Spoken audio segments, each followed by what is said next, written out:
What if I told you that some of the most celebrated Black women writers, Toni Morrison, Alice Walker, June Jordan, were part of a powerful network that shaped American literature, yet their collective story has rarely been told? In The Sisterhood, Courtney Thorson uncovers the behind-the-scenes relationships, mentorships, and collaborations that helped bring Black women's voices to the forefront. But here's the question. Does it change the story when it's told by a white scholar?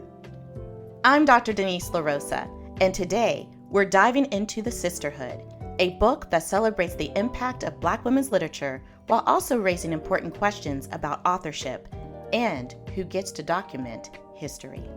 Courtney Thorson is a literary scholar with a deep commitment to Black studies. In The Sisterhood, she brings to light a remarkable group of Black women writers, critics, and scholars who, during the 1970s and beyond, built a network to support one another in a world that often ignored or dismissed their work. These women weren't just publishing books, they were actively shaping the landscape of American literature. They fought for each other's work to be recognized, mentored the next generation, and insisted that Black women's stories deserved a space on bookshelves, in classrooms, and in public discourse. The book highlights how these relationships influenced the careers of literary giants like Toni Morrison, Alice Walker, June Jordan, and others. One thing that really stuck with me is how this book showcases the power of collective support. These women knew that their success wasn't just individual. It was about lifting each other up and ensuring that Black women's voices were heard and respected. Their commitment to one another reminds us that representation in literature doesn't happen in isolation. It happens through community. But here's something that also gave me pause. The fact that this book was written by a white scholar. Now, I absolutely respect Thorson's dedication to Black literary studies, and her research is thorough and well documented. But I couldn't help but wonder, how would this book have read if a Black woman had written it? While it's filled with valuable historical insights, it sometimes reads more like a research paper than a deeply personal narrative. I believe a Black woman scholar could have added a lived experience perspective, a more intimate connection to the material that would have enriched the storytelling. Another part of the book that challenged me was its critique of DEI work in academia. That's diversity, equity, and inclusion. Thorson writes, most universities now have a high-level administrator charged with making their schools more racially diverse.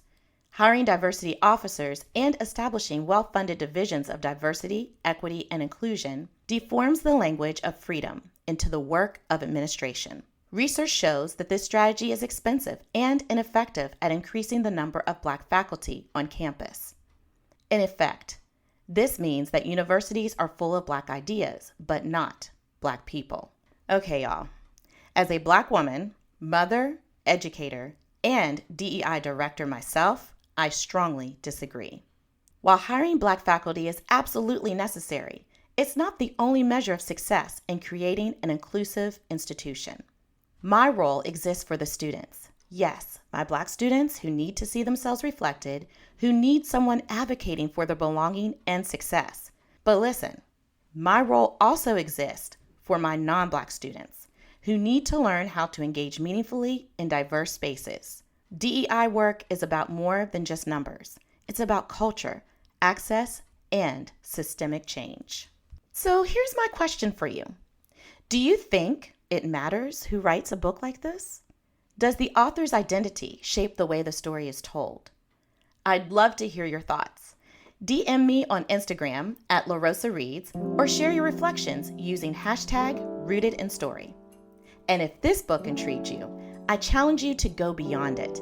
Read the works of the women it highlights: Toni Morrison's Sula, Alice Walker's In Search of Our Mother's Gardens, June Jordan's Civil Wars, and more.